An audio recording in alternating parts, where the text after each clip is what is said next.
Thank you for getting me out of the academy. Are you actually Lanthanite?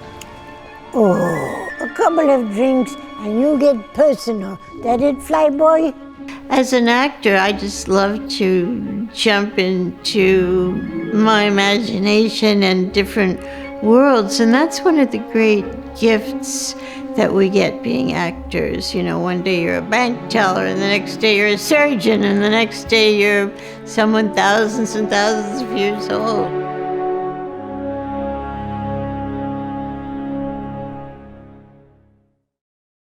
I will remind you, half our crew is on shore leave, and we still lack a chief engineer as well as a head of security. We needed an engineer because we had lost Hemmer. And we just got into a discussion as a writer's room about what would be an interesting, very different energy to throw into our cast.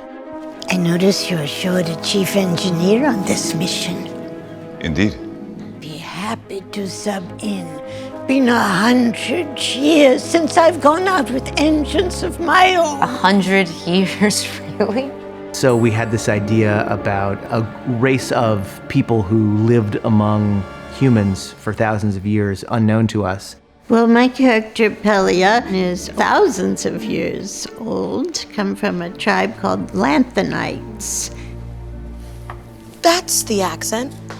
You're Lanthanite. Guilty as charged. After Hemmer's passing, Uhura's in a lot of mourning. She's doing a lot of grieving and still trying to figure out how to make a home for herself on the Enterprise now that her best friend is gone. And then she meets Commander Pelia, who is Hemmer's essential replacement. At first, I think she's a little cautious, a little trepidatious, as anyone would be. But I think because of Pelia's incredible personality and just how warm and exciting she is, I think Uhura can't help but sort of be attracted to that. Commander, I am alarmed at your lack of concern. At what? At the textbook signs of a warp core breach. You do know that I teach a course in warp core breaches at the academy, yes? I have taught engineering for a long time. I have come to find my world as a teacher not challenging enough and kind of boring. And then I come to understand that in Spock's guidance on the Enterprise, things are exciting. I can think of one reason. To steal the Enterprise. Hemmer had this notion of his own purpose and as it related to his mortality. So we thought, well, what would be a flip of that? Here's someone who never really has to face their mortality. How would you see life differently if you were that person? And when the opportunity came to cast Carol Kane, we thought, well, that's a completely different energy, someone we have never seen on Trek before. And it was very funny because when we reached out to Carol, she was like, are you sure you want me? And we're like, yes, we're absolutely sure we want you. You are the energy we want. I never imagined being in sci-fi. It's very different than anything I've ever come close to doing before.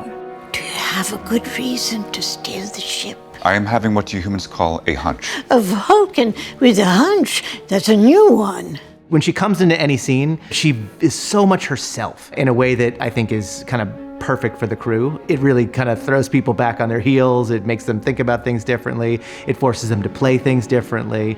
I must say, being in scenes with this entire cast has been so much fun. And sometimes you feel a little awkward coming in on a second season when people have already gotten very family-like together.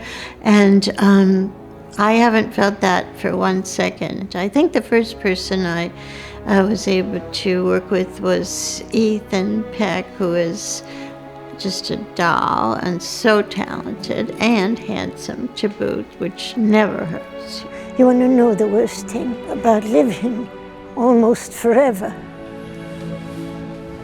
It's boredom. And on that ship of yours, there seems to be a shortage of that. I like it. I might even try and stick around. Huh?